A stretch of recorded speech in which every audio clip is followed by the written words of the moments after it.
Hi everyone, so in this video I'm going to show you how to do the student Punnett Square practice. Okay, so if you are in my biology class, you will enter your biology class, go to the Classwork section, and then under week 2 it will say Punnett Square Practice. Okay, that's what this video is about, how to do the Punnett Square Practice.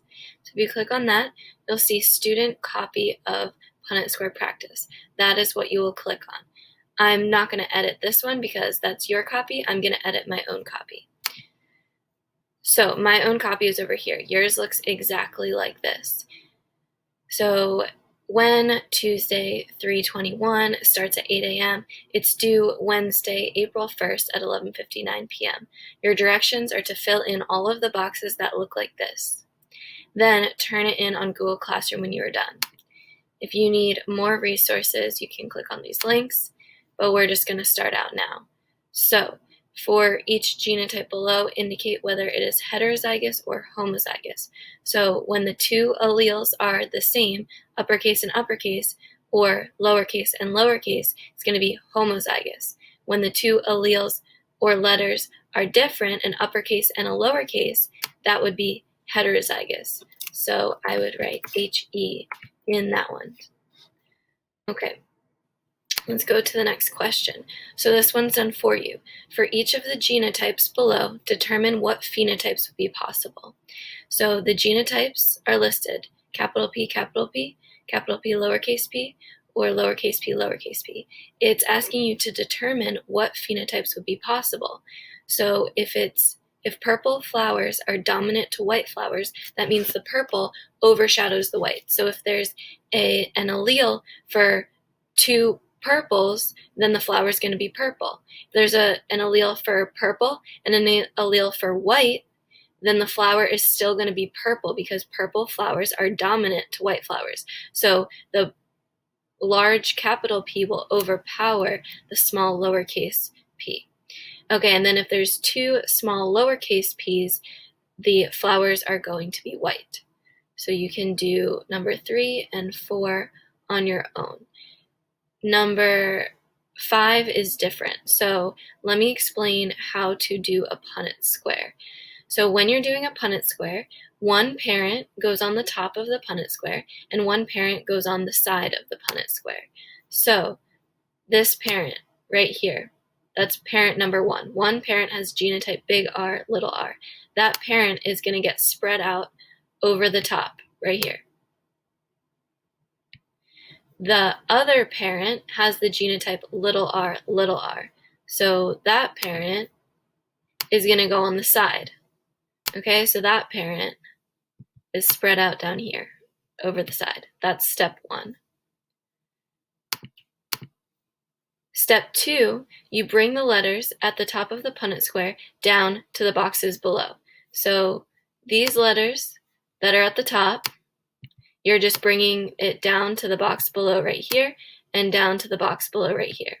This letter right here, you're bringing it down to the box below, and then you're bringing it down to the box below that one.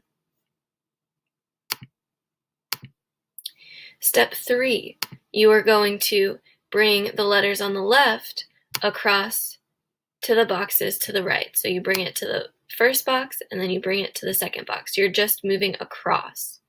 Then you're bringing this R to this box and then across to the box all the way to the right. So you're just bringing the letters on the left across to the right. And then finally, your Punnett square is done when you have one parent at the top, one parent at the side, and each of the 4 boxes is filled with 2 alleles or 2 letters. So we know this is right because we have one box and we have 2 letters in here, 2 letters in here, 2 letters in here, and 2 letters in here. So now we are done with that Punnett square, so we can do an example together.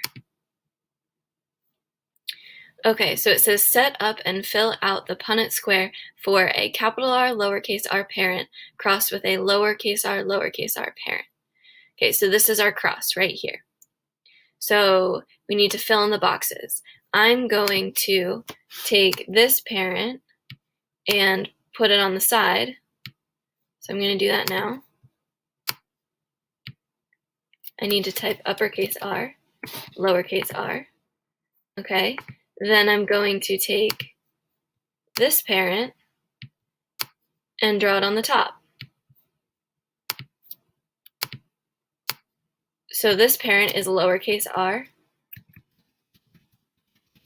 lowercase r. Okay, so I have my parents done.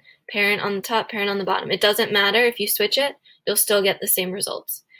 So now I have to bring my r's on the top down. So let's do a new color. This one needs to go here, and then it needs to go all the way down here.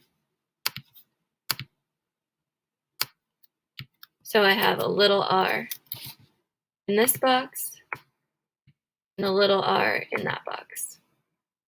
Now we have to bring this r down to the first box and down to the second box.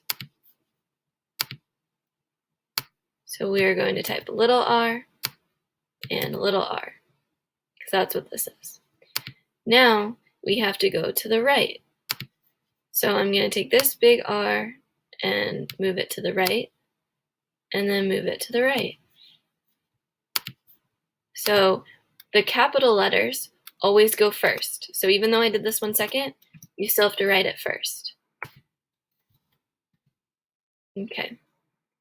And then finally, last step, I'm going to bring this little r over to the right and this little r over to the right. And if your r's or other letters keep capitalizing, what you can do is if you do little r space, it's gonna capital, just press delete and it goes right back to lowercase. So there's my other little r, and then it's gonna do the same thing. It's gonna capitalize automatically. I'm just gonna press delete and then type my little r. So that is our first Punnett square, done. Let's move on to another practice problem. So what is the whole point of even doing these Punnett squares? So I keep saying that there's one parent on the top and one parent on the side. So the reason for that is because these two parents are performing a cross, or we, the scientists, are performing a cross on these two parents. So this is considered one gene, and each parent has two alleles at one gene, which they got from their parents. So that's why there are two alleles, because one comes from mom and one comes from dad. So when we want to make a cross, we need two parents, and the reason that we're making a cross is to get the probability of the offspring having a certain trait. So here is our box. We divide that one box into 4 boxes to make a Punnett square. So if we have one box and we divide it into 4, that means that each box represents 1/4 or 25% of the possible offspring of the two parents. So if one offspring is being made, there's 25% chance that it will be this genotype, 25% chance it will be this genotype, 25% chance it will be this genotype, and another 25% chance it will be this genotype.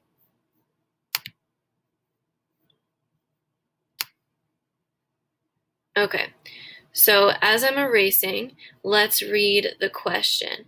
It says, what percentage of the offspring will be big R, little r? So remember, the letters or alleles in the Punnett square are the offspring. So it's asking what percentage of the offspring will be big R, little r.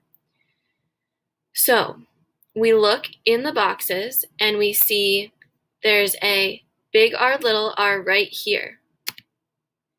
Each box, remember, is worth 25%. So this is that 25%. Then we see another box with a big R, little r, which is what we're asking about, and that is worth another 25%. So 25% plus 25% equals 50%.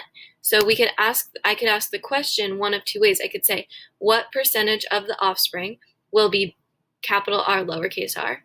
Or I could ask, what is the percent chance that the offspring will be capital R, lowercase r?